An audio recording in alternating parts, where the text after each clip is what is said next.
Okay, I'm about to play you guys a phone call that I had yesterday with my public defender. And in the meantime here, I just want to scroll through the website and let you see.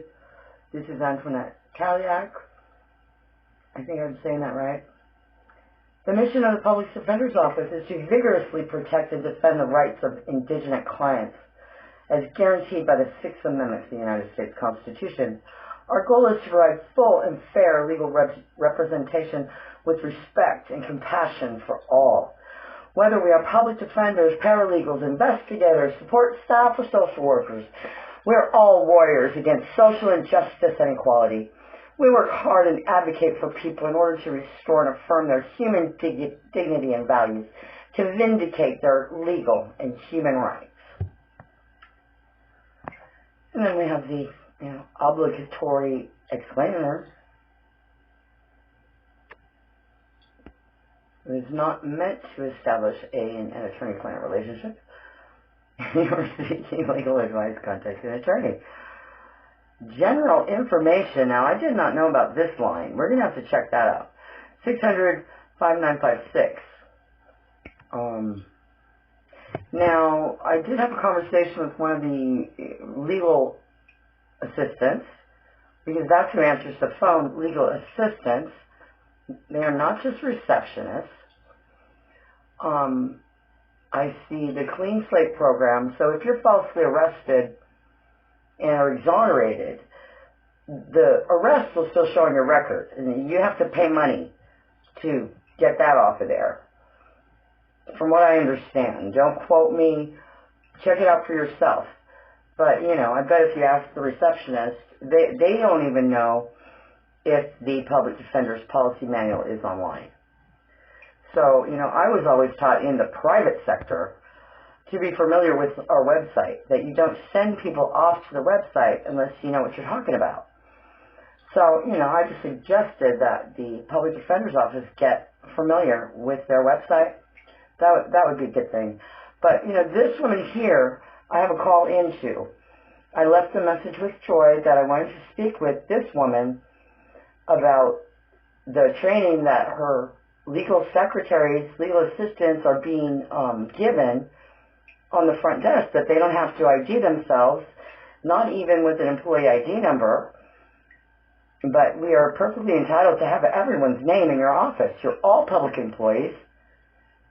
And teaching people they don't have to give out their name, then they shouldn't work for the public. Private sector, I don't believe you have to give out your full name. It just depends on the company and the company policy. So this is your policy. You are not following the law, Miss Antoinette. So anyway, let's get into the conversation I had with my attorney. It's only 3 minutes. All right, Antoinette Taliak blocked my email, so I couldn't send her. I still don't have another contact. Anyway,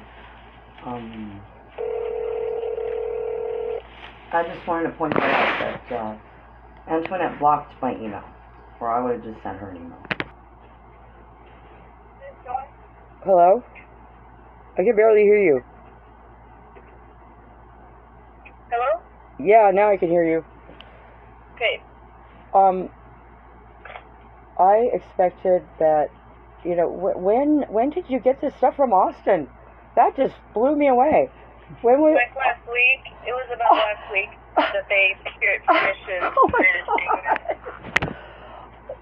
How was he contacted? What, did somebody mail him a letter? Did someone go to his house? What? Yeah. Okay, did you notice right there where she answered with a yeah? I asked her, how was he contacted?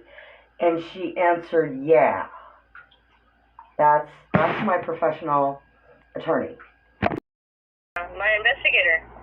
We have a team of investigators that go out and... I understand that. Yes, I know that. But I thought that I would at least get to have the few questions, pertinent questions, to make sure those questions were asked? No. The investigators ask what they're going to ask. They ask what I asked them to ask. And you are supposed to ask them to ask what I asked you to ask. No, I'm not. I am the attorney. I don't get it. And I decide what my investigators Bullshit. ask. Bullshit, you do. All right, Miss Owens, I'm not going to engage with you. I'm okay? the boss. Calm down, okay? I am the boss. You're telling No, me. you're not. No, well, I am the attorney and I make the legal. So this is where she is telling me I can't face my accuser, and I have no say-so in my own defense.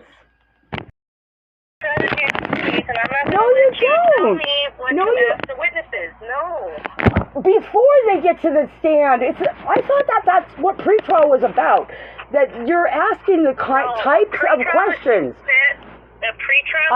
I've read it. Okay, you don't have to explain pretrial to me.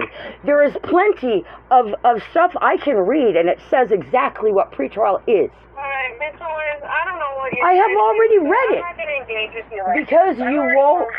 No. I'll get you the statements when they're available, okay? And that none of them help your case. Okay. She's telling me that none of them help my case. Well, first of all, I never told her to go get a statement from Stacey Dwyer. That's the prosecution's job. But I did have a few questions that I wanted, if they're going to go do it, I had some questions. And also for Austin, but, you know, I don't get consulted before they run off and do their thing. So I will not. Because you didn't ask the right questions. Okay. All right, what about this grounds? You're telling me that we have 0 grounds for dismissal. I never got a warning. I never got my verbal warning. I'm not going to engage with you, Miss Owens. Have a great. Fine, I'll call back. Fine, I'll call back. I'll let you calm down. Thank you.